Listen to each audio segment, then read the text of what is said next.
state canvas. They got to wait until the state canvasses theirs, which is June 14th.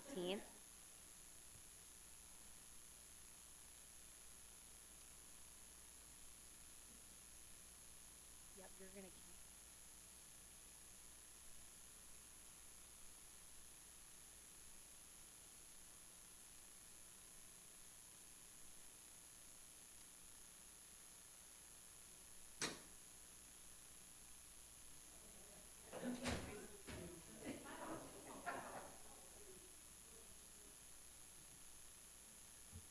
Good morning. It is 8:30, so we will start the meeting with a pledge.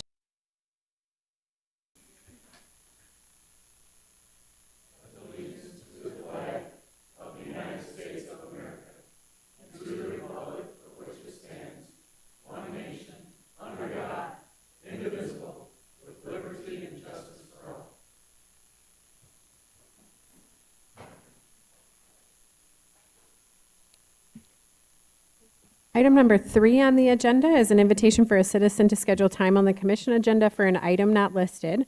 Just a reminder that there's a 5-minute time limit per person, and anyone wanting to speak to this agenda item must sign in prior to the start of the meeting. Any requested action items must be scheduled for a future meeting date.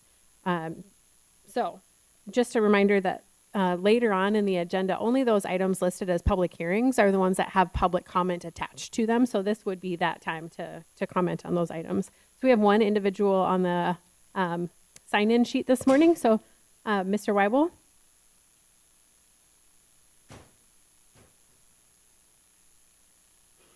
And I don't have a big fancy 5-minute timer clock, but we will keep time on that as well. So Perfect, thank you. thank you. I'll try and be brief.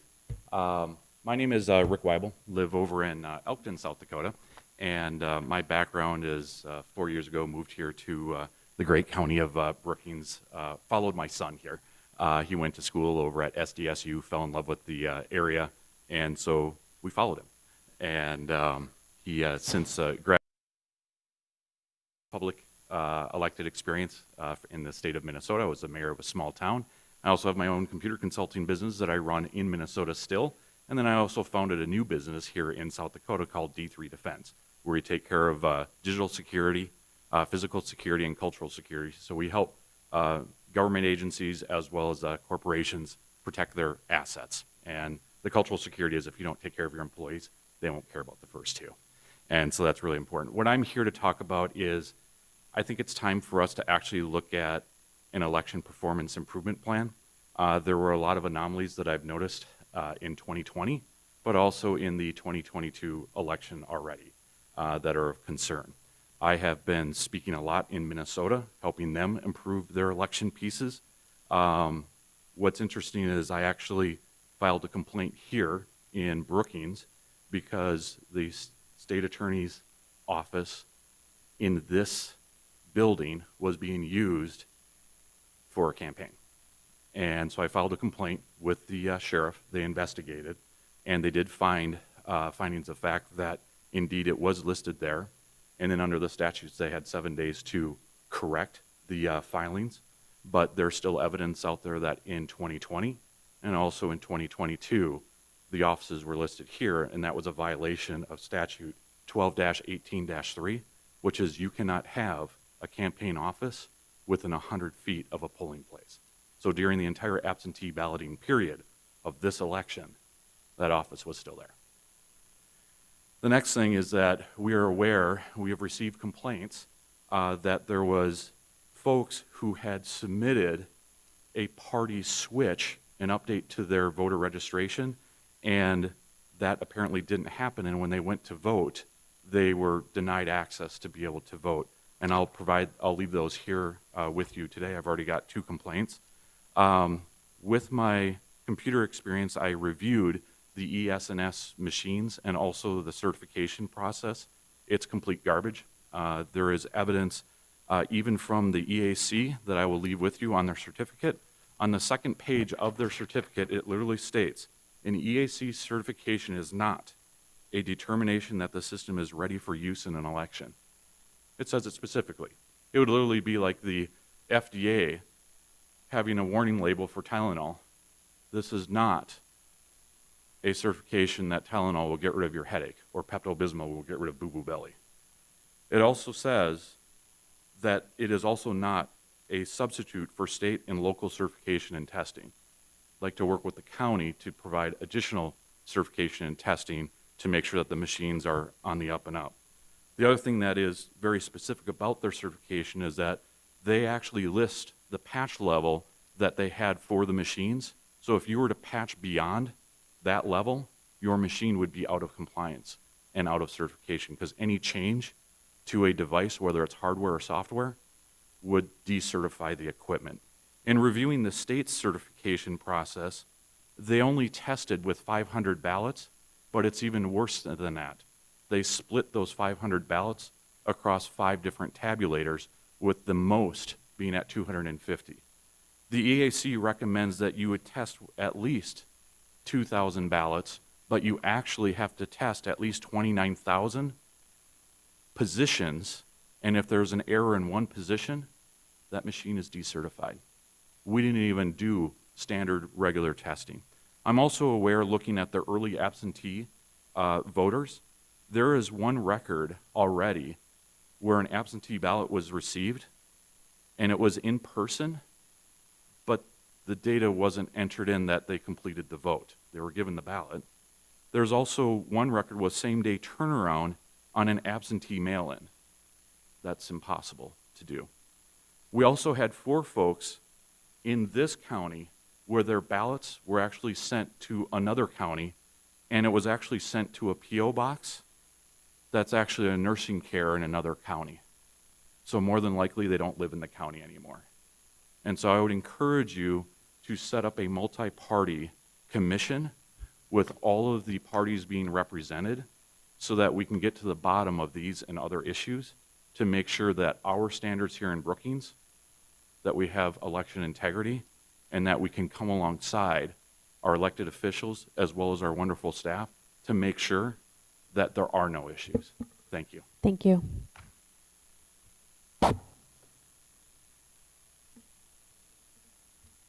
Moving on from item number 3. Item number 4 is approval of motion to approve. So moved. Any additions or corrections to the agenda? I do not have any, no. All those in favor, please signify by saying aye. Aye. Any opposed, same sign. Motion carries. Item 5 is the consent agenda items. We have the approval of the minutes, approval of travel requests, approval of personnel action notices, approval of cellular authorizations, approval of the human services report. Would I have a motion to approve? Move approval. Second. Any discussion? Hearing none, call the roll, please. Pierce, Aye. Bartley, Aye. Jensen, Aye. Krogman, Aye. Boersma. Aye. Motion carries. Item 6, routine business. 6A is approval of the claims. Is there a motion to approve? Second. Any additions or corrections on the claims? I just have one question. Mhm. We talked a little bit about this at our last meeting, and maybe Ben would have some information on this. But we had 2 really large bills for mental health services that were out of county. And I'm curious as to who's selecting that somebody goes to Avera Behavioral Health in Sioux Falls, for example. We're paying like $2,000 something for that bill. And the other one came from Lincoln County, and I'm not sure. I think that might have been also Avera Behavioral Health. Who's making the decision to place people into that facility as opposed to down in Human Services? In the past, the county routinely refused to put people at Avera Behavioral Health because of the cost. Not that it's not a great facility, it is. But when the county's paying the bill, we're normally looking at HS Human Services, let me say it that way, okay? So that we don't have that much expense. And I'm just curious what's going on that we're seeing so many of those. We could take a look at that Okay. and get the exact answer on those 2 for you. I think I've encountered one recently involving a juvenile that HSC was not able to handle, but I'd be speculating if that's the one. And- But we'll take a look at it and get you that answer. And mainly what my concern was, it used to be the deputy state's attorney did all of that stuff with the involuntary mental health commitments and watched our budget, okay, as those things were decided. Now we have that farmed out to somebody else, and I wonder if we need to have a reach out and talk to the person that's approving that and say, that's not what our choice is. But if And again, I don't know that those were approved as involuntary commitments or if they were court ordered. If they were court ordered, then we have to pay them. We don't have a choice. But if, we'll get to the bottom of that rather than speculate about what they were. appreciate it. Thank you. Any other questions or comments on the claims? Hearing none, call the roll, please. Bartley? Aye. Jensen? Aye. Krogman? Aye. Pierce? Aye. Boersma? Aye. Motion carries. Moving on to item 6B, department head reports. We'll start with county development. Bob?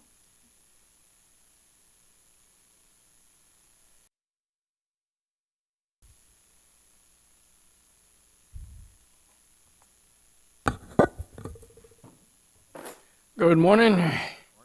I prepared a report that I sent to you before I went on vacation. Obviously, the key points on that is the May Memorial Day weekend. May 29th, it started with the severe weather coming in. Wasn't too bad on May 29th. May 30th, we got hit pretty good. We had 2 tornado warnings, one for the western part of Brookings County, one for the eastern part of Brookings County. We did send iPaws messages out for both of those. So if your phones did not get them, and I sent those messages out countywide. I didn't just circle the eastern part of the county or the western. To me, a tornado warning is a tornado warning, and I can just put in the FIPS, which means the whole county will get the message. Now, if it's, and a lot of it's time based. If we know it's heading towards Elkton and not towards Bruce, then I can actually circle the town of Elkton and send the message that way. But on these, from the National Weather Service, they were so broad, it just said eastern side and western side. So we erred on the side of caution versus not. And if someone out in the public did not get those iPaws messages, it's because your phone is set up not to receive alerts, bottom line, because they went out. And we asked on the derecho, you had a question at the last commission meeting, why didn't we send them out on the derecho? And I said, because number one, no tornado warnings was issued. Number two, I lost power. The National Weather Service said they sent them out. And I guess my phone didn't get it, so I don't know. I'm going to have to look into that. My phone is set up to receive messages. So just to answer your question from last meeting, ma'am. If I could be out of order for a minute, since we're on this topic. Bob, for people that are listening on television, if they're not getting the messages, and I did get them, and that was great, what do they need to do to change that? Probably find a sixth grader. Okay, so it isn't that they call your office and say, yes, I want to get... No, you don't want to call my office, but what it is, it's something to do in the settings on your phone. Okay. And there's a setting in there on alerts, and every phone's different. That's why you can call my office, but I'm just going to tell you the same thing. Go find a younger person that we ever know. Somewhere there's a setting on the phone that says receive messages or not. If you click one button on your phone, then the only message you'll ever get will be from the President of the United States. You can't override that message. But the other ones can actually be overridden. So, yeah, and unfortunately, myself and my staff, as far as I know, we don't have the knowledge on every phone out there. You're welcome. Most cell phone service providers would be able to assist someone with By all means, just go back to wherever you got your phone from and talk to them. Okay, and then moving right along, I was on vacation from June 1 to June 3. I visited Big Sky Country out there in Montana. That was quite a relaxing time. We did submit our damage assessments reports to PEER on May 27th, the Friday before I left. And while I was on vacation, they called and asked for some verifications, and we submitted some additional photos, and my staff did an excellent job replying to everything. Yesterday, FEMA came out and toured the areas. In Brookings, I met them up there at the Arlington Cemetery. For those of you that don't know, we've got everything in Arlington that's east of US 81. So I met them up there at the Arlington Cemetery, and then we drove down to Volga. Volga, of course, has a big debris pile we looked at, and they also had a some sort of unit over at their sanitary system that got blown off the roof. We toured that, and then we ended our tour up at the Brookings landfill, looking at the debris piles at the landfill. And if there's any other questions, they've got to contact us, and they're subject to come back out. But Pierre has to submit everything to the governor's office. It sounds like this week, and then it'll be submitted to the President of the United States, and then we'll see if we're going to get the declaration. As of now, we do not have a presidential declaration on this. They're still assembling all the paperwork. So as soon as I get those press releases, I'll be more than happy to send them out to all the county commissioners and Stacy so we can get it out on social media. And just the public needs to be aware, individual assistance is so hard to get that all you can do is hope that there was enough data submitted. The public assistance is a little bit easier. When we say public assistance, you have to be careful there. When we say public assistance, that means to the towns, cities, and the municipality type governmental facilities. So, but that you can look for that to come out. Hopefully by Friday they'll submit everything and let us know what's going on. And we had a planning meeting on Tuesday night. That went well. We had a joint meeting with the City Planning Commission on a rezoning, and then we had our regular planning meeting. Department of Equalization has spent approximately $500 in fuel doing damage assessments for me after the storm. So if we do get the public damages that I'm hoping that we're going to get, we're going to apply that towards that. And I guess I presume we'll wait till close to the end of the year, and if I got gas money in my budget, I'll be more than happy to transfer it over. But I just shouldn't wait right now, not with the gas prices, you don't know yet. But so that may come up at the end of the year on if their budget is short 500, we'll come back to you on that one. But they did want me to bring that $500 additional cost is strictly because emergency management asked them, and I did. We needed to know what type of damage was out there, and they've got the expertise in looking at buildings. I don't, so. And Samaritan's Purse, they came in, obviously, and gave a lot of assistance to not only our county. They was up in Dual County, helping Castlewood. They was in Madison, Lake County. And they have closed up shop. At the next meeting, I'll be able to tell you how many volunteer hours they actually have. They gave me like 22 sheets of paper that I have to count all the number of hours that they donated. So we want to thank them for that. Last time we talked about drainage, and a question came up after the meeting. You guys told me to go ahead and keep the ball rolling on the drainage project. And the question came up, are we going to be charged the whole amount, $50,000 or whatever it was? Or if it goes part way and then stops, do we stop getting billed? And that is the correct answer. We will only be billed for what we asked for. So, and that process is ongoing now. And as we get further along, we're gonna plan a public meeting and all that, and probably get together for all the players. We got the budget hearing coming up next week, and today we've got a PPCC/pod meeting, and we're going to discuss, you gave me the permission to go ahead and bring them under the fold of the emergency management. So after today's PPCC meeting, hopefully I can come back next meeting and let you know what the committee is going to do on that. And that's all I have today. Do you have any questions? Thank you. Thanks, Bob. Should we move on to the Sheriff's Department, Marty?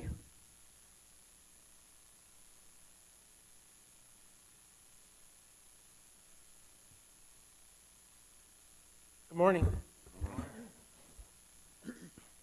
Just Sheriff's Office has been busy the last couple weeks. Right now, we have a total inmates of 39.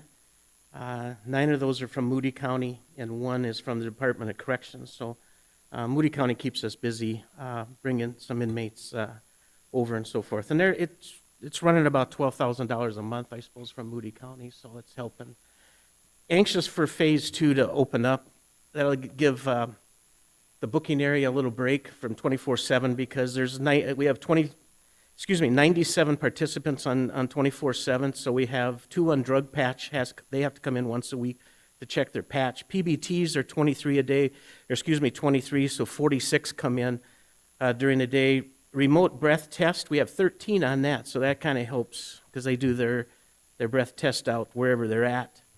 Scram, we have 18 on Scram that has to come in and download. UAs, we have 21 coming in twice a week for UAs. Drug court, there's 11 UAs. Hope court, there's 5 UAs. DUI court, there's 6 UAs.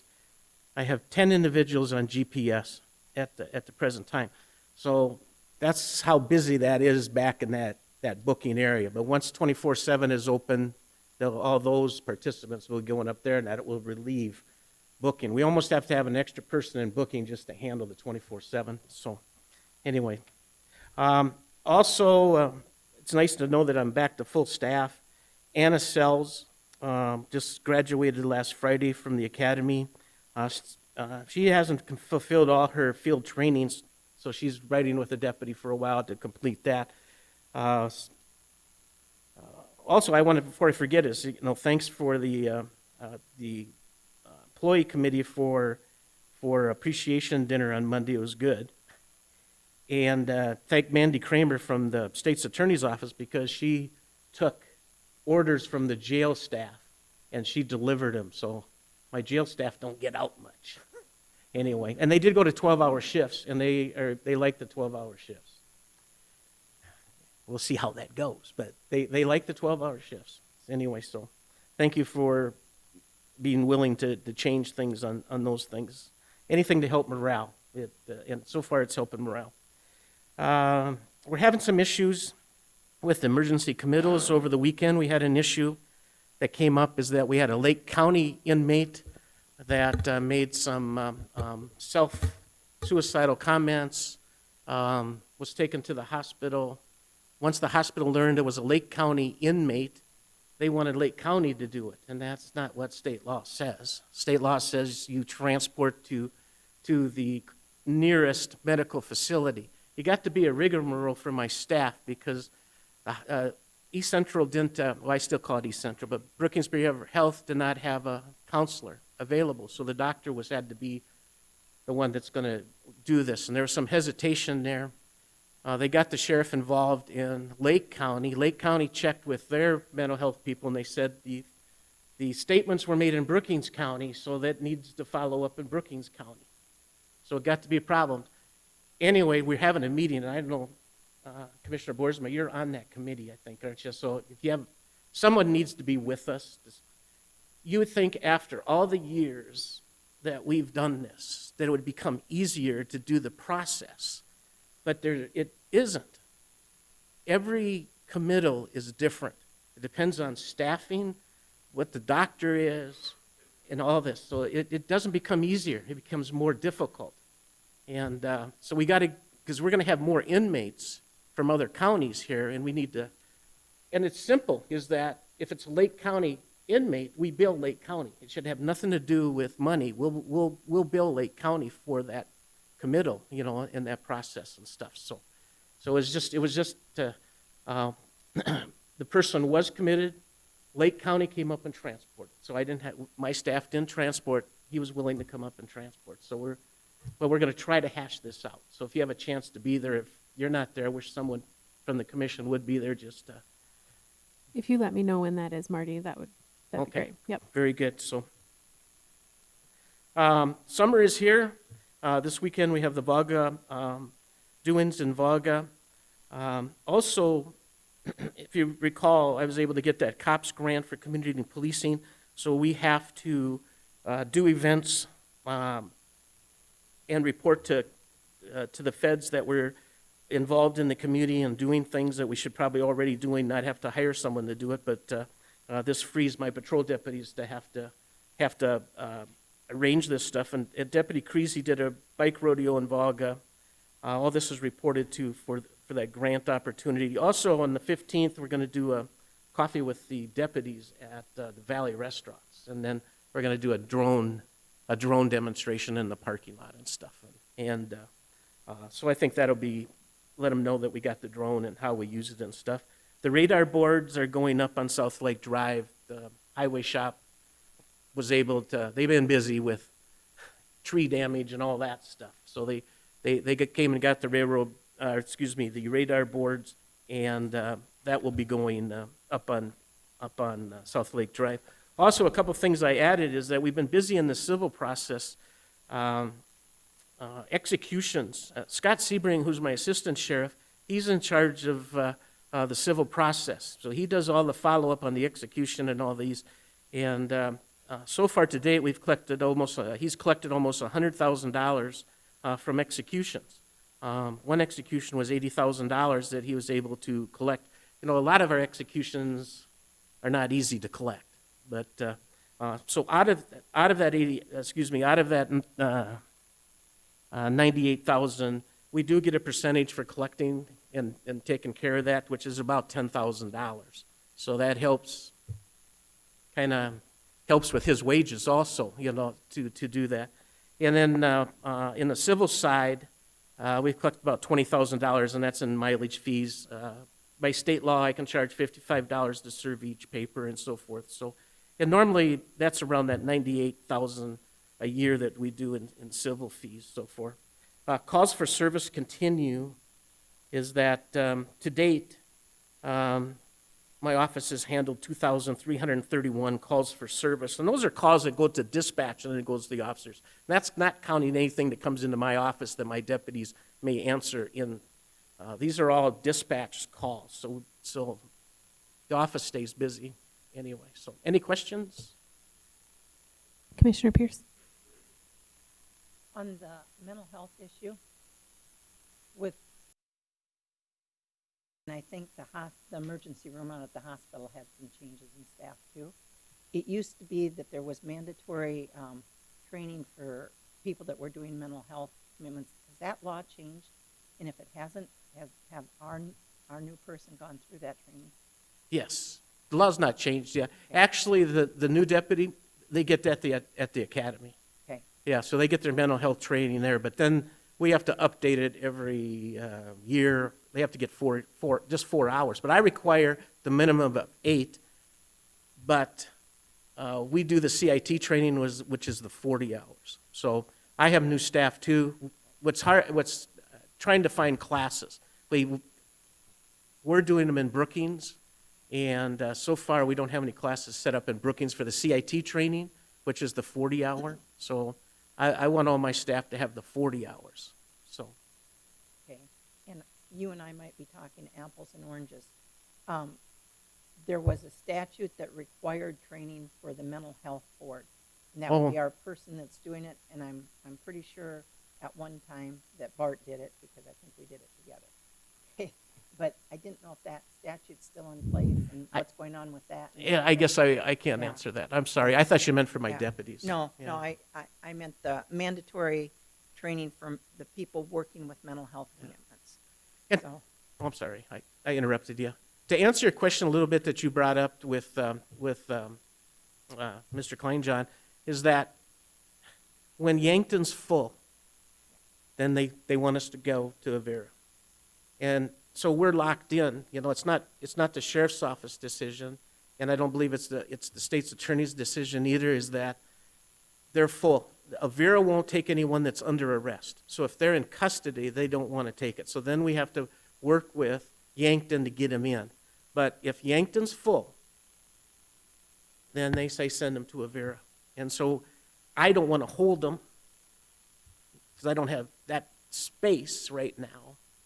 And so that's why we transport, which is more money. I understand, but we're kind of caught in the middle on that. right, and it's just, I think, was it in the budget, and claims last meeting, maybe $4,000 and then another almost $5,000 this time.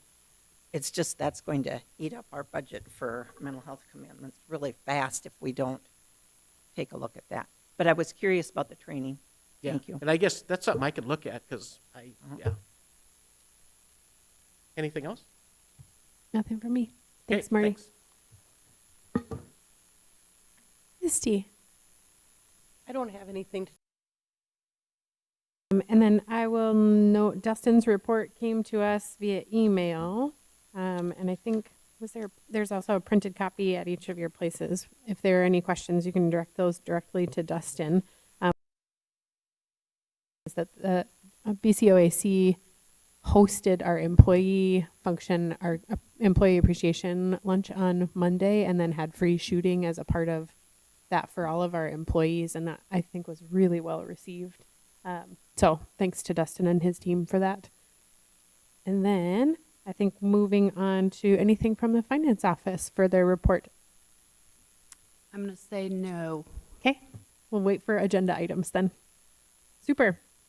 I think based on that, we have no scheduled agenda items for number 7. So we'll move on to item number 8A for regular business.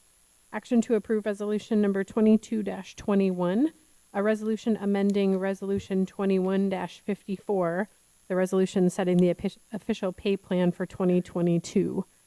Is there a motion to approve? Second. Any discussion on this one? Some background on this. This resolution will take effect July 1. It's not a blanket percentage increase to our pay plan. We have our pay grades and then our steps, and the pay plan is always included a 5.5% increase from grade to grade to grade. This change actually compresses that pay plan, so it's 7.25% between the wage grades. We did an overall 6% adjustment, but because of the 7.25 change that quarter less, each pay grade, wage grade 1 would get a full 6%, and then it goes down by 0.25% all the way up through wage grade 19. So this is basically a mid-year pay adjustment for all county staff to start July 1. The general idea was to do our best to make sure that those folks in our entry level and mid-range positions that are feeling the effects of inflation most directly, that those wage grades come up a little bit further. And so everybody will see a July increase of around $2,000. I mean, it's roughly about $2,000. But then that will take place in July ahead of the January 1st kind of changes as well. So it's a sort of bonus increase. Any questions or comments from the commissioners? Well, we appreciate all your work on this to try to do that.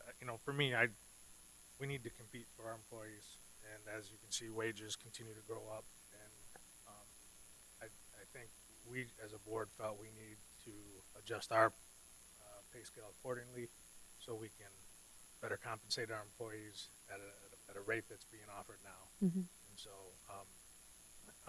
I think it worked out really well. I think it came out exactly what we were looking to do, to try to get the first steps and the first stages there a little bit of a better increase that was more competitive in the workforce. And so they did a great job, and I'm obviously going to support this. Commissioner Bartley. I would second the effort put into this pay plan. It was a lot of work on a couple of people's part with our consultation, but I got to tell you, I'm impressed. The time and the effort it takes to do this. It's just not, tomorrow we're going to change things. This was a complete work effort, and I appreciate the chairman and our commission assistant, CEO, or whatever we want to call her, Stacy's work on this. It impressed me completely. As you sit up here as a commissioner, every once in a while you look at these pay scales and you try and figure out exactly how they were established and where the steps went and where everything went.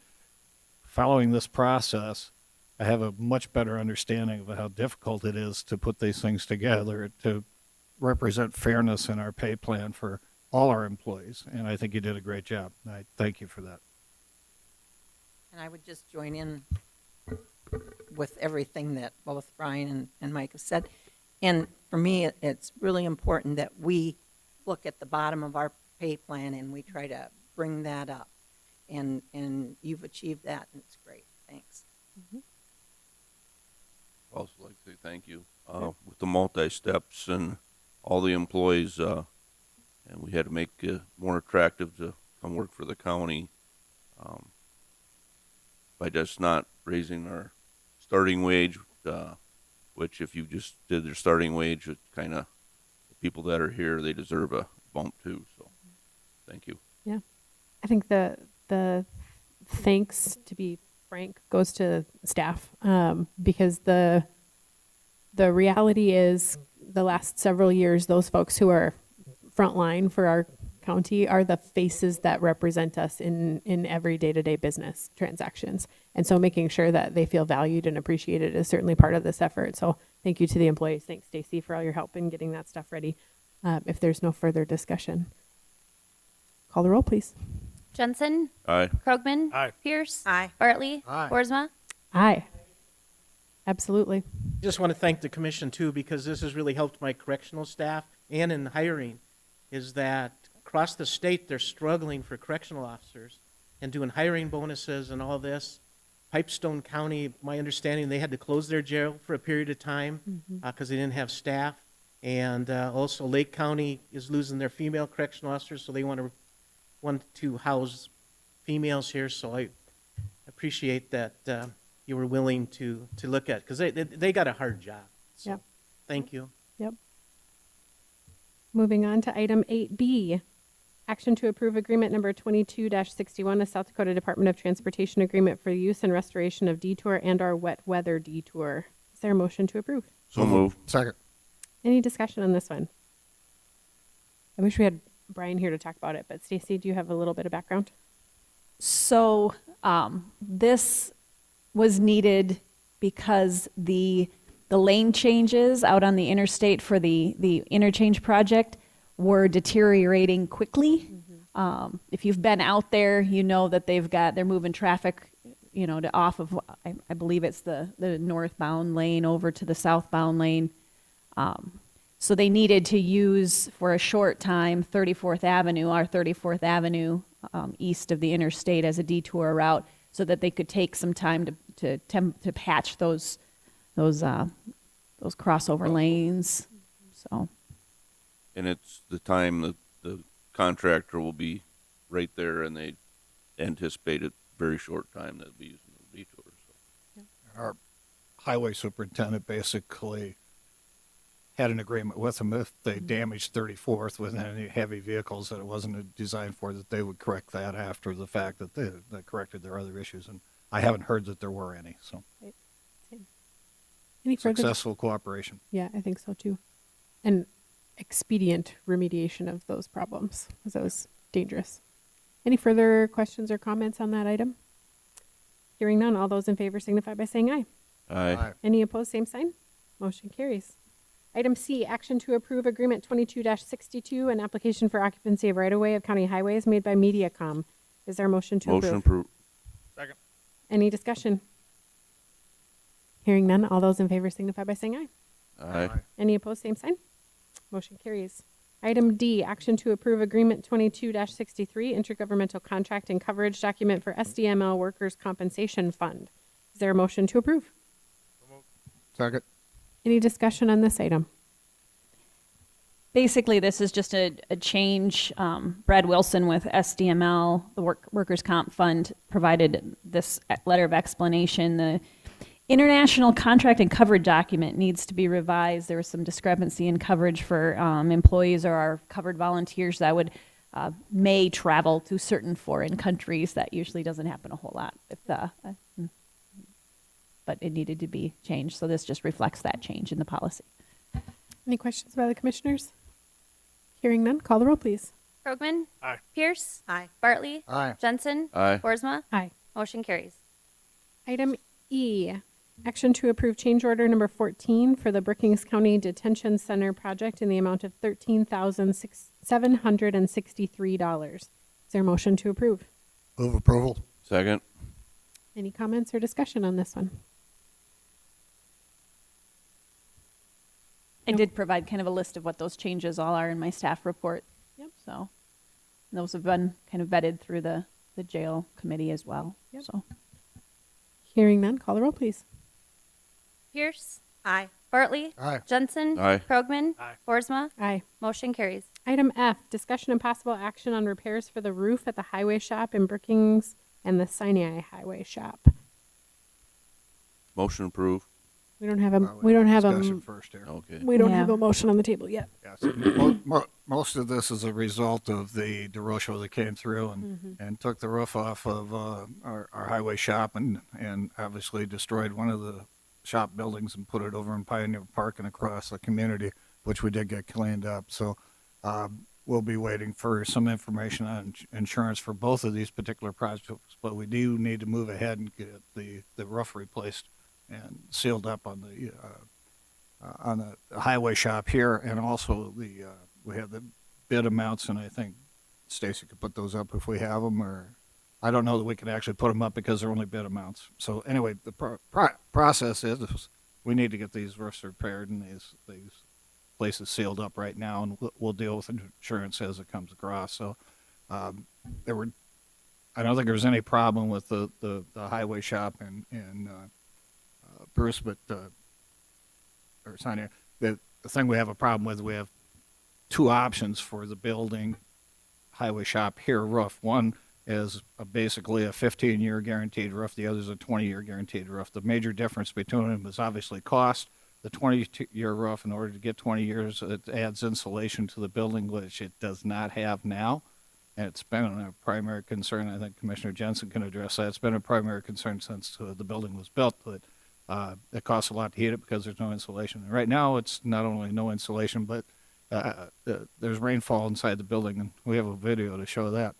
It's raining in there. So the building is structurally sound. It just needs to be re-roofed. It would be my suggestion that we do the 20-year roof with the added insulation, because then we'll gain at least 15 years of reduced costs with heating the facility with the insulation and more comfort for the workers. So as we look at those two bids, I'm more inclined to approve the 20-year roof with the additional insulation. I agree with Commissioner Bartley. I mean, the structural integrity, I think Angie's looked at that also, is very sound, with going with the insulated roof. And if in the future here we choose to insulate the walls more efficiently, I think it's worth putting the added cost to it. Is this, any part of this building, would it change in the instance of the new highway shop that we have proposed sometime in the kind of 5-year plan? I would guess that we would repurpose the shop, either using it as a mechanics area as we do now, or if we decided to build a new mechanics shop with a new highway department, that building could be reused. It's still administrative. I think we keep the administrative part of it in that building. We can use it for storage of trucks, or I mean, it can be used. It's would we add onto it as we build a new shop? It's to be determined as we move forward with that project. But the building's usable. It's structurally sound. Just needs a new roof. Mm-hmm. Mr. Pierce? Have we heard anything back from insurance at all? Are we going to have replacement cost on that roof?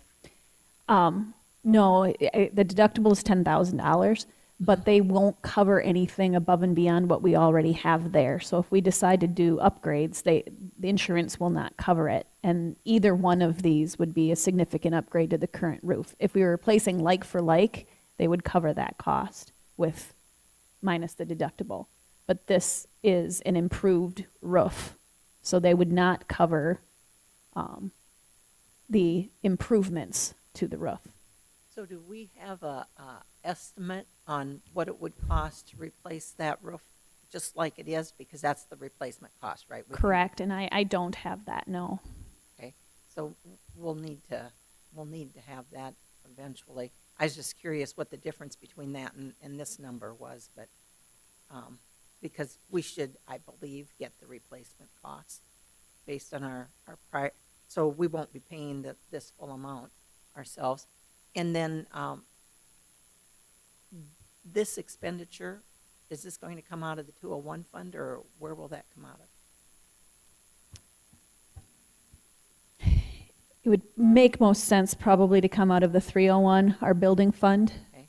So we would just need to, when insurance proceeds would come in, we would have to do a supplement to that and just kind of watch that budget as we move through the year. Do you have a rough idea, and I'm sorry to ask this, what do we have in the 301 fund right now? Do we have enough to cover that? Yes.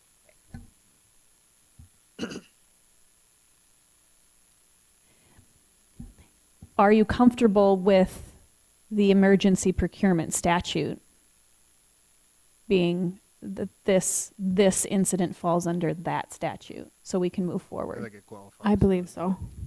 Okay. Did the state's attorney have an opinion on that? No, not at this time. Before we move forward, I'll make sure that they take a look at that and give us an opinion. If it differs, we'll bring it back. I think one of the issues we need to decide today is if we're going to take the 20-year roof, we need to make that decision because they're ready to go, and we obviously need it repaired now. So I guess I would make a motion, if we can at this particular time, to we take the bid for the 20-year roof. I would second that. Discussion. Commissioner Pierce? Would that be subject to the state's attorney agreeing that we can use the emergency statute to proceed and not go through the bidding process? It would depend on the amount. Do we have any estimates as far as the exact amount? Well, we don't have the estimate of like for like, so we don't know the actual difference between the 20-year improved roof versus the replacement in kind insurance adjusted roof. So because we don't know that difference, it's hard to say exactly what that would be, Ben. There's a statute too, Ben, that speaks to emergency procurement that falls outside of the bid laws if it meets the qualifications of an emergency to get the fix done. So I will share that with you. I'm probably comfortable with it as long as it's not like some crazy amount, which it doesn't sound like it's going to be. So subject to friendly amendment or understanding that it is subject to the state's attorney's approval. Right.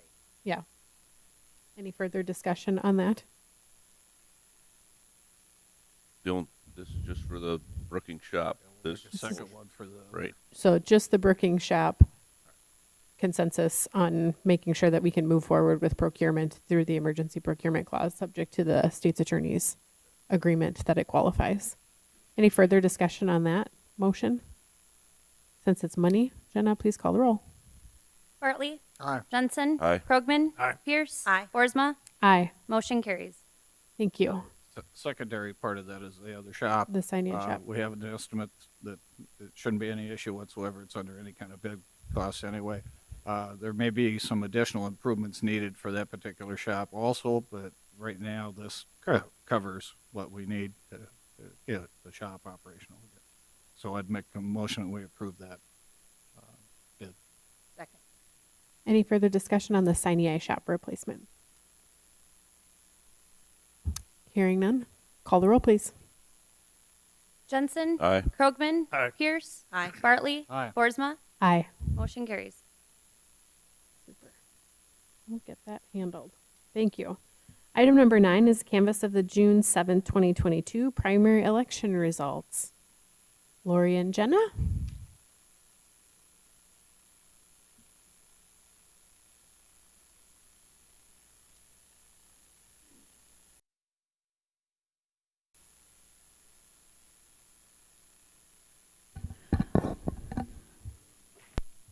I'll just turn on the dot cam for you and then you can, let's do podium dot cam instead. They can, because you have everything down there.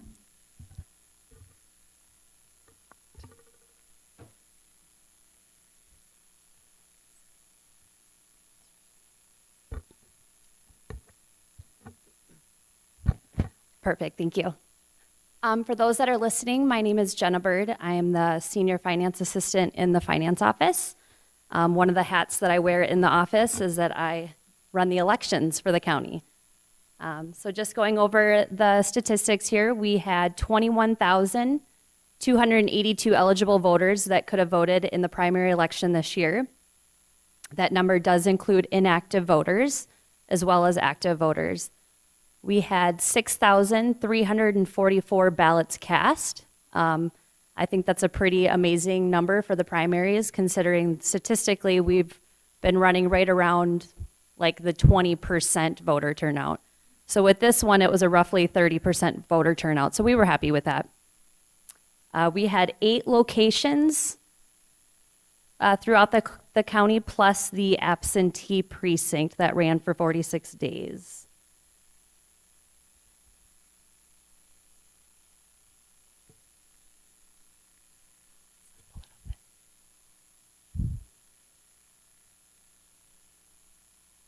I don't know if you can zoom on that, Stacy.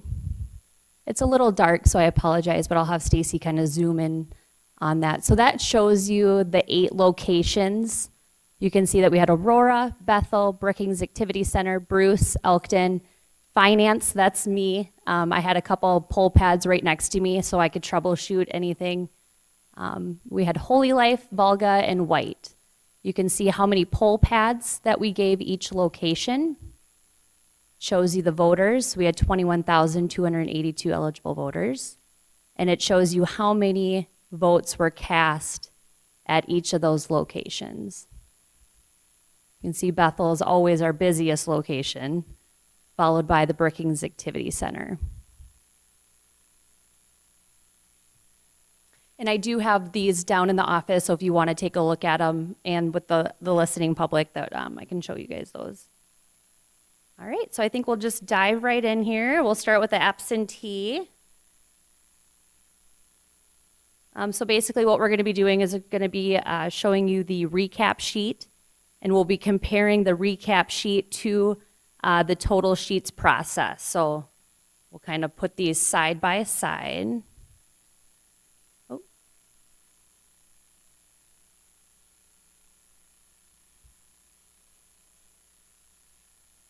Can we move it just?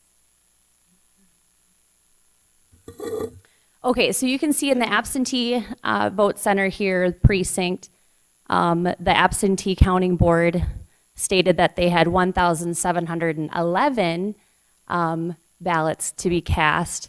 When we ran all of the ballots through the tabulator, you can see that there was 1,710 ballots processed.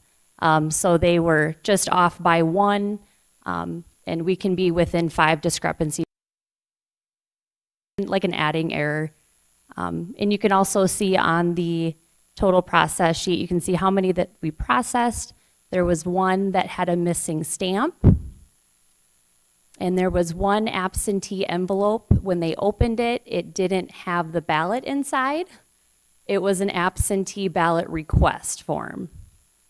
So it's going to count, they're counting how many ballots that they received, the envelopes, but you can see that one of them had a missing stamp and the other one was not a ballot, it was a request form. Okay, so absentee was good.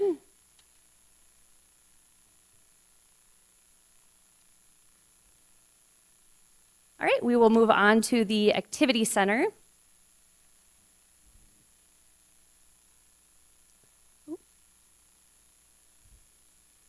You can see that the Brookings Activity Center recap sheet showed that they had 1,085 ballots to be counted on election night. I pulled a report from ePulse, which is a direct report I can see on their poll pads. They had 1,085 total check-ins. And you can see on the total sheets processed through the tabulator, they had 1,085 ballots that went through, so they were spot on.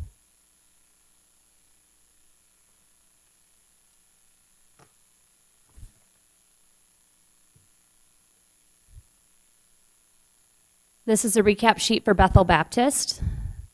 They had 1,427 ballots to be counted on election night. I pulled the report from ePulse. You can see that they had 1,427 voter total check-ins. And when we ran the ballots through the tabulator, they had 1,427 ballots go through. So they were spot on.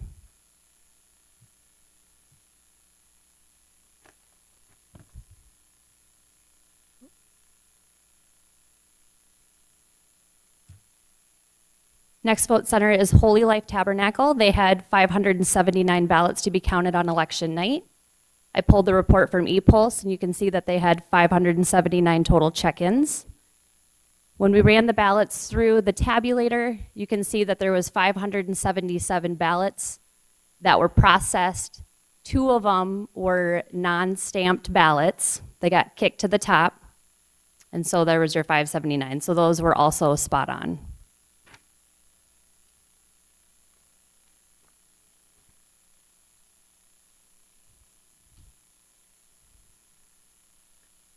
Here's the recap sheet for Aurora Little Hall. They had 289 ballots to be counted on election night. I pulled the report from ePulse, and they had 289 total check-ins. The ballots that went through the tabulator was 289 ballots, so they were also spot on.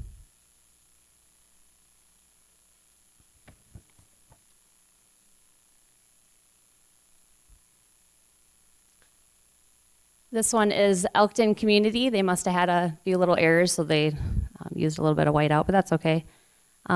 They had 190 ballots to be counted on election night. I pulled the report from ePulse. They showed 190 total check-ins. And the ballots that went through the tabulator were also 190, so they were also spot on.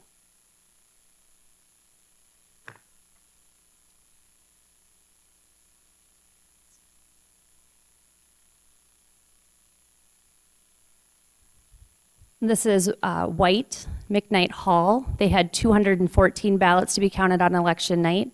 I pulled the report from ePulse, and it showed 214 total check-ins. Ballots to be processed was 214 ballots. They did have one blank ballot that got pulled to the top. Somebody got their ballot and didn't vote it, but put it in the box.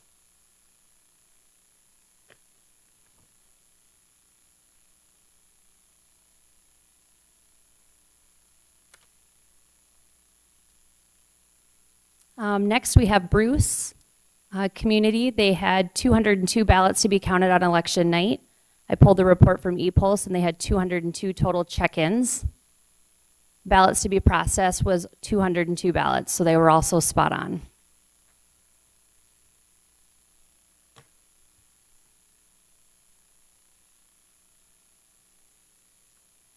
Last, we have Volga Community Center. They had said that they had 650 ballots to be counted on election night. I pulled the report from ePulse. They had 650 total check-ins. And when we ran the ballots through the tabulator, they had 650 ballots, so they were also spot on.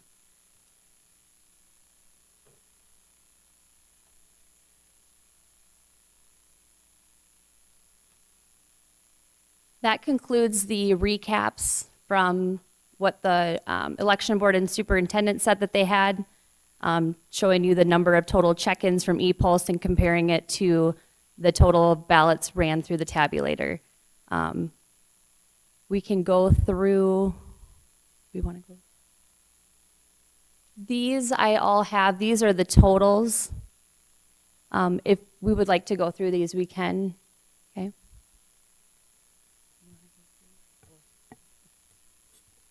So first up, we have United States Senator. You can see it has the list of the absentee precinct and all of the vote centers that we have.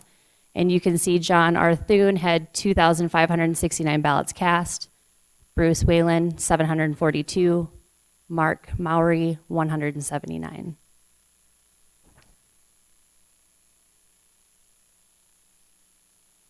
Next up is United States Representative. There's the list of the absentee precinct with all the vote centers. You can see Dusty Johnson had 2,274 ballots cast. Taffy Howard had 1,226.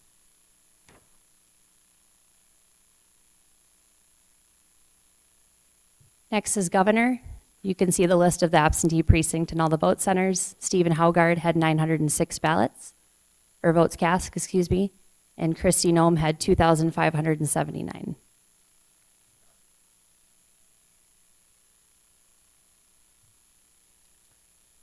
Next up is State Senator District 7 and State Senator District 8. You can see the absentee precinct and all the vote centers. Tim Reed had 4,004 1,446. Julie Erickson had 957 votes. For District 8, Heather DeVries had 284. Casey Crabtree had 599.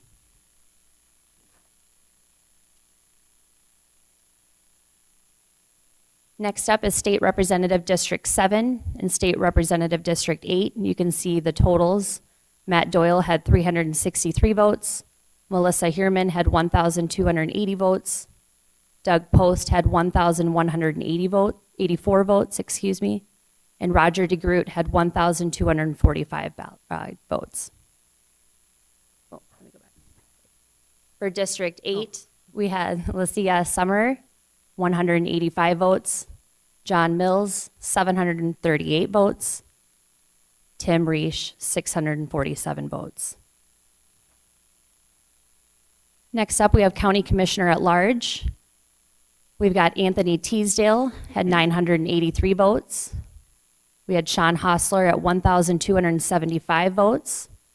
Gretchen Weibel at 999 votes.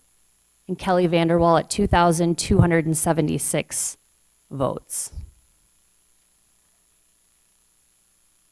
Next up, we have Precinct Committee Men, Precinct 5, and Precinct Committee Men, Precinct 12, Precinct Committee Men, Precinct 15, and Precinct Committee Men, Precinct 16.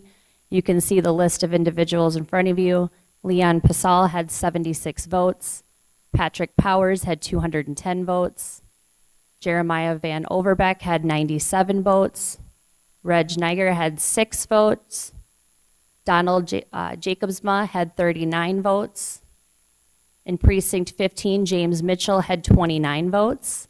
And Josh Spildy had 28 votes. In Precinct 16, Rick Weibel had 48 votes. And Randolph K. Gross had 45 votes.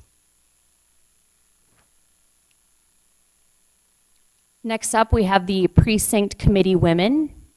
In Precinct 4, you have Lillian Hellickson, had 118 votes. Jeanette Gibbons had 99 votes. In Precinct 6, we had Carissa Fassler. She had 118 votes. Teresa Terry Ronning, she had 245 votes. In Precinct 11, we had Linda Popes. I'm not exactly sure how to pronounce your last name. I'm really sorry. Popkis. Linda Popkis had 64 votes. Carla Gatsky had 77 votes. And in Precinct 12, Penny Niger had 9 votes, and Gail Jacobsma had 37 votes. Next, we have the Constitutional Amendment C.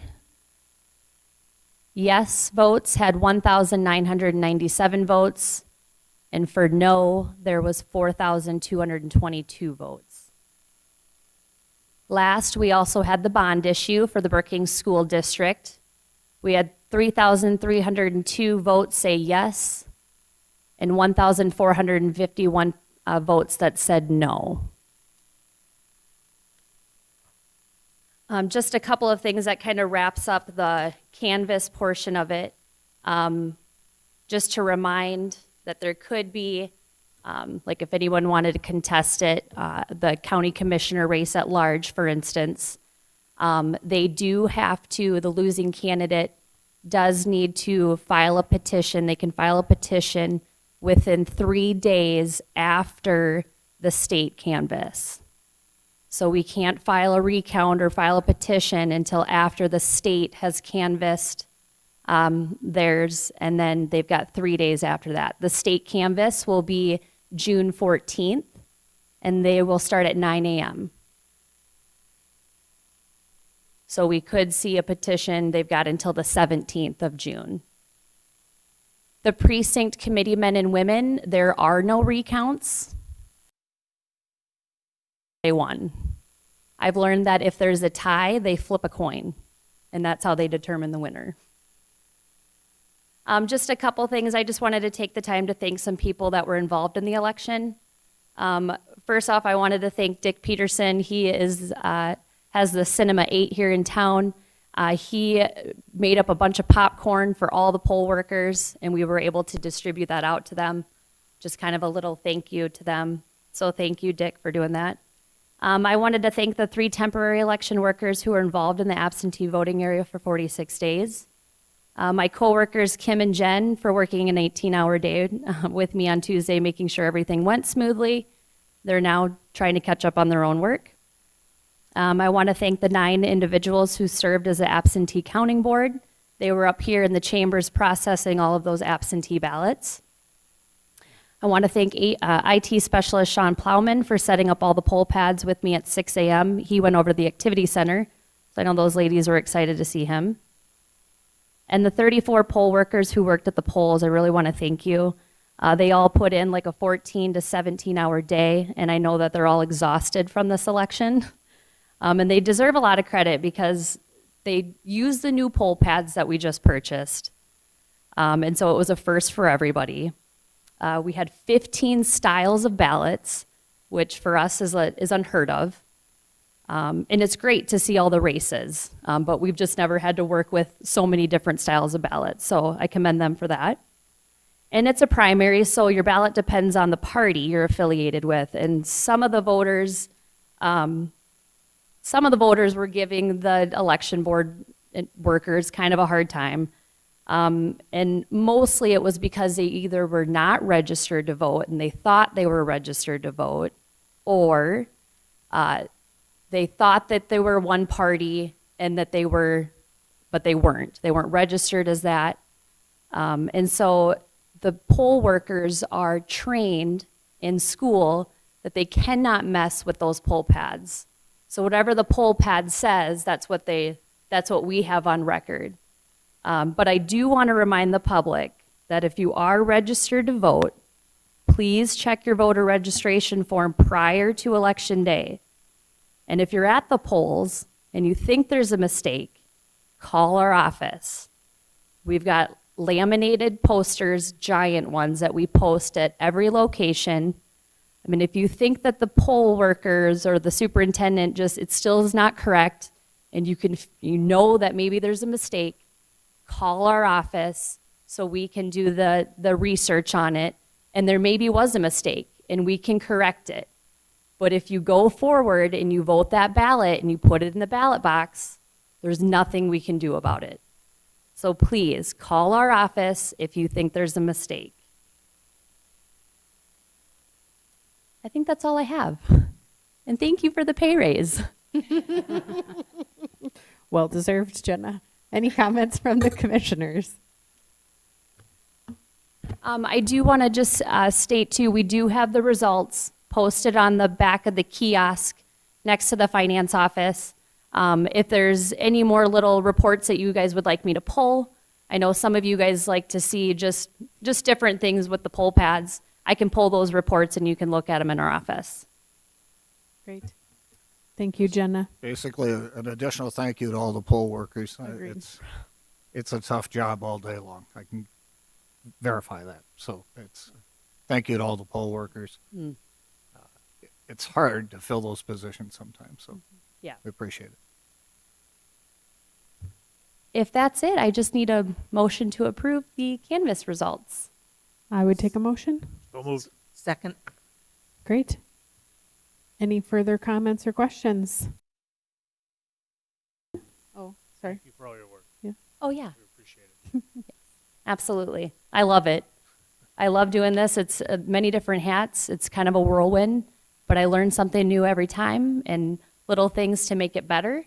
And so we've got a few ideas going into the general election. So, yeah, Great. it was great. All those in favor signify by saying aye. Aye. Any opposed, same sign. Motion carries. Move on to item 10, Commission Department Directors Report.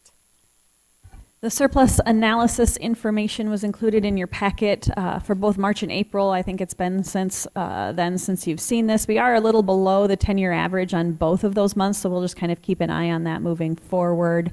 I'm not too concerned about it at this point, but again, we'll be keeping an eye on things. Question about the NACO National Convention in July. Do any commissioners plan to attend the national convention near Denver, I believe it is? I was asked to speak at it, but I probably won't do a hotel. Okay.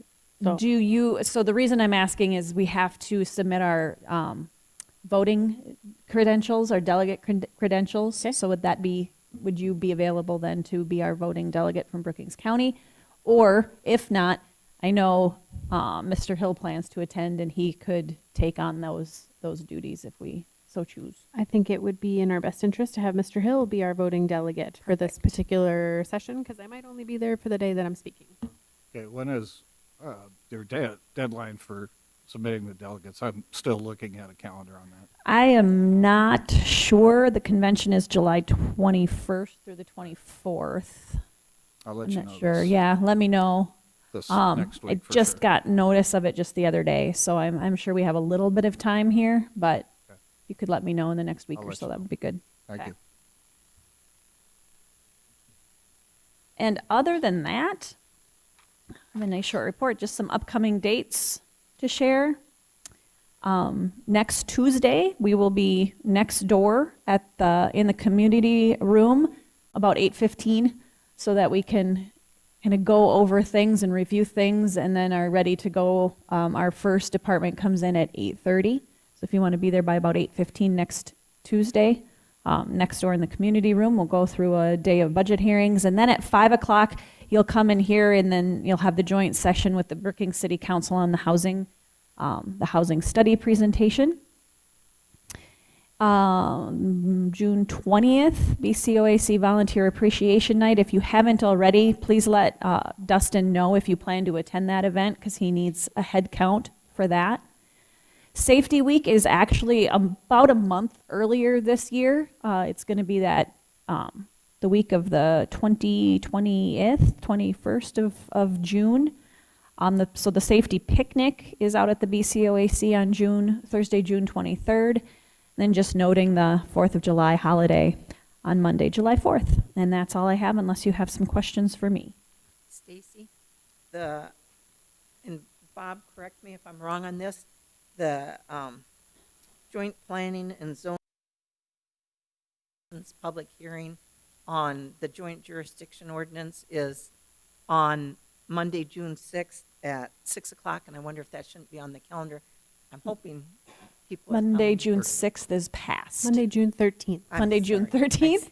Yes, I'm sorry. And it is on the agenda, it's just not on her report. Yeah. Yes, That's what I'm it's saying. noticed. It is noticed, but Yeah. yes, if it's a noticed meeting, so Okay. everyone can attend, yeah. That time on our agenda still says TBD. Do you want to repeat the time for us?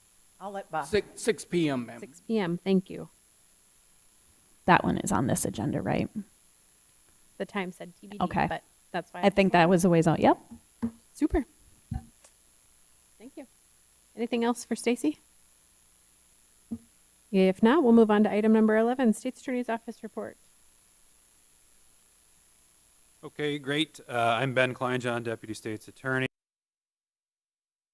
Nelson, the State's Attorney, is attending the National District Attorneys Association Executive Conference in Washington, D.C. this week. Most states call them district attorneys. South Dakota calls them state's attorneys, but that's our national organization. And so that's where Dan's at this week. Later on this month, I'll be attending a 2-day domestic violence conference. That's going to be via Zoom, so I'm kind of fortunate that I don't have to go get into a cramped airplane. Other than that, there's continuing to prioritize mental health, obviously, as we've heard today, and also prioritizing some bond recovery efforts. It seems like after 2020 and then 2021, defendants have been a little bit less inclined to show up. Maybe that's a cultural thing, and as a result, we've been able to, I think, be a little more aggressive on bond recoveries than we have in the past historically, which is money that comes to the county as opposed to money that goes to the state. And so that's something that we're looking into. And then also, obviously, juvenile justice reforms are on the horizon, and that's something that we are involved with as well. But those are kind of the key points that I was going to mention today, unless anybody has any questions. Mr. Pierce. Is anyone from your office going to the State Bar meeting? You know, I'd considered going to it. Austin and I had talked just yesterday whether he was going to go or I was going to go, or Dan, and so we haven't made a final decision on who from our office is attending the state convention this year. There are two CLEs that would be really helpful, I think, from the county perspective. The CLE on election laws, and the CLE, I was hoping somebody from your office was going to go to the one on the employee handbook, and what we ought to be considering in our employee handbook. Yeah, certainly we'll have the materials, Yeah. but I would assume one or more of us would go to that as well. Great. Anything else for Ben? If not, thanks, Ben. We'll move on to discussion items, and we'll start with Commissioner Pierce. So on May 31st, I went and met with Eric. I think his last name is pronounced Kunzweiler, but I'm not sure that I've got that right. And we spent a couple of hours together for ICAP training. And it was very interesting. And I learned a lot about ICAP that I've never known, even though this is my 8th year on the commission. And one of the things that we talked about is that maybe they don't sing their song enough so that the commission really knows everything that they're doing and everything they're doing for us. And I'm encouraging them in the future to reach out maybe more often and share some of their statistics and what they've got going on. But the other thing that came up, and I don't know if he reached out to you, Stacy, or not, is they need to build a new building in Madison, okay? And they got some funding monies from ARPA funds in Lake County. And I said, I don't know what this group would feel about that, but that might be something that he could reach out to Stacy and talk about to see if we would want to contribute any of our ARPA funds to that project. He did reach out and submitted sort of an application. It was kind of the non-mandated application, but he and I kind of talked through that. And so I'll have information at budgets next week on that request. Great. And then I went to the employee appreciation event out at Bcoac, and as other people have said, it was a really nice event. That was great. Well done. And our facility just looks better every time I go in. Speaking of facilities, by the way, if you haven't walked through the courthouse lately, and Ben maybe has been through the courthouse, our floors, whoever did our floors at the courthouse, they just look amazing. It's probably the best they've looked in years. It's just incredible. But then on June 7th, as a member of the City Planning and Zoning Board, we had a joint jurisdiction meeting between City Planning and Zoning and County Planning and Zoning to approve a new zoning in the joint jurisdiction area that's just out on toward the S-curve. And Mike maybe is going to report some more on that. That's all I have. Thank you. Commissioner Bartley. Couple of detention center meetings. Things are moving right along with that project. We did do a little bit of a tour after our meeting, and people are in the way. There's so many people in there working right now in different rooms and areas that you need a roadmap to figure it out. But a lot of progress since the last time we toured the facility. They're still confident that they're going to be on time as far as the scheduled completion date here at the end of the month, the first part of August, as far as all the commissioning and everything else being done. So we will, I think, Stacy, I don't know if we've set a open house date for the addition or not. Make sure everything is done to a point where we're comfortable. It could be a short notice, as we need to get people moved into the facility to work. So it'll be a short notice from when it's finished, when we can have a public open house. And again, we need the facility quickly, and we're not going to be able to do that after. So that's going well. And I really appreciate Henry Carlson, the architects, and everybody involved, in particular the Sheriff's Department, because you guys have had to put up an awful lot of stuff during the construction of this project. Your staff has put up with a lot of inconvenience, more so than I thought there probably would be, but they've handled it well, and so has Henry Carlson. That's not an easy project to reconstruct the old jail. Ran into a lot of different problems that arise whenever you redo a building, and yeah, they've handled it. They handled it well and in a timely fashion, so I appreciate that work. The 7th, as Commissioner Pearson mentioned, the county planning with the joint with the city was a rezoning on Main Avenue South, changing a business district to a residential district for a small parcel of property. It was approved unanimously. I'll mention right now on the 17th or on the 13th, June 13th, as the joint presentation of the joint jurisdictional zoning ordinance. It's been a plan. How many years, Bob, have we worked on that? A few, like 4 or 5. I think it was ongoing when I was first elected. So, and in my second term, we finally have a product. Obviously, it was delayed with COVID. We couldn't get the things accomplished. So that will be presented as the first public hearing. There'll be an additional public hearing, I'm sure, after this one, and then both city and county will vote to approve. So if you're interested in the joint jurisdictional ordinance, please show up for the meeting on the 13th so that you're advised what changes might be appropriate in that document. So that's at 6 p.m. That's really all I've got to report. Thank you. Thank you. Commissioner Jensen. On the first, I attended the Bruce County Appreciation Feed up there with the fire department. Great food and conversation was had by all. It's a great event. On the second, jail expansion with Commissioner Bartley.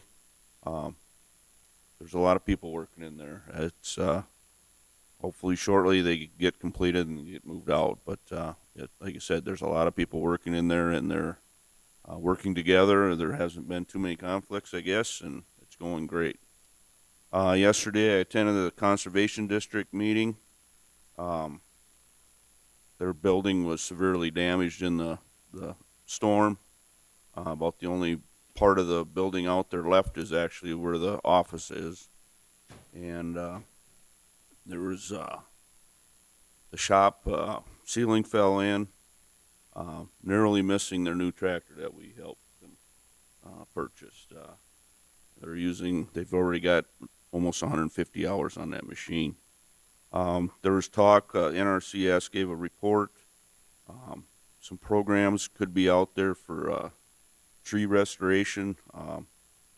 There's single row tree belts for, to kind of manage the wind also. A lot of soil was moving around in that storm.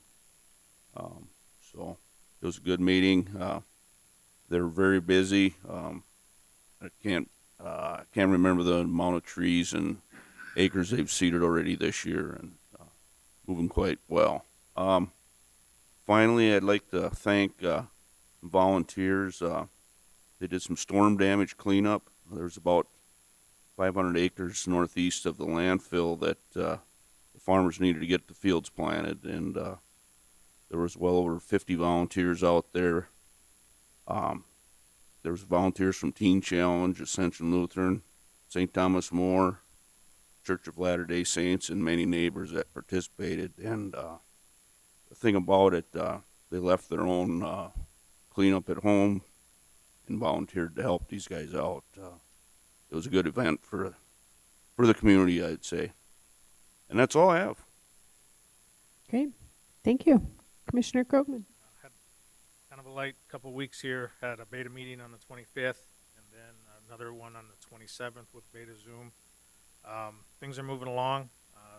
Travis Sportnum is still the interim director, and so things are going well.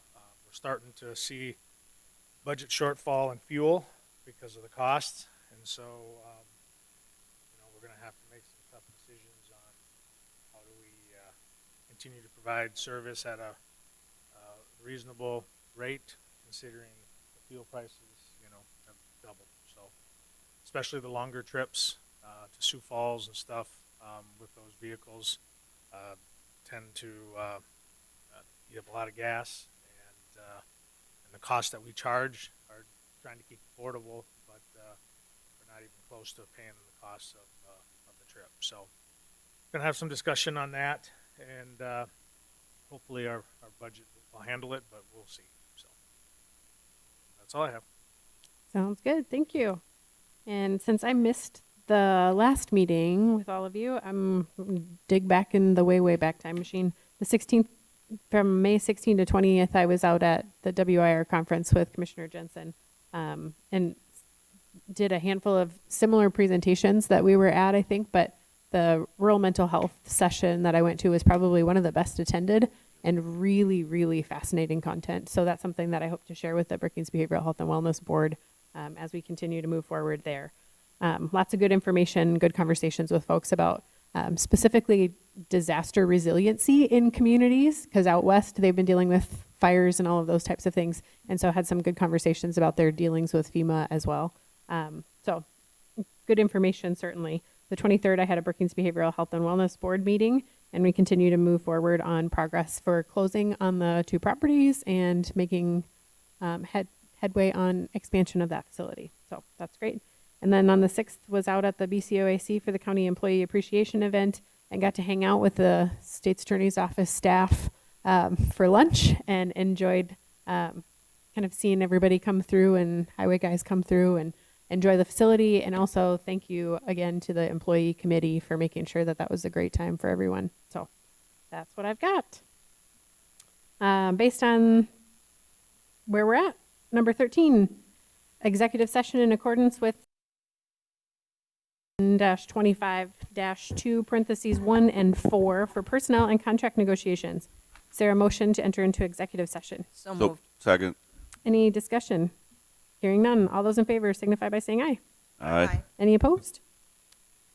Chairman We'll recess Boersma? for a quick 5 minutes and then do exec session. Chairman Boersma, can I, and there was a misspeak in the presentation for elections, and I just want to make sure that voters, candidates are aware, for non-legislative office, they shall file a petition with the county treasurer, auditor, finance. Returns have been canvassed by the official county canvass, not the state. If it was a legislative race, then it would be after the state canvass. So that's 3 days after today. 3 days after today. Thank you. Thank you.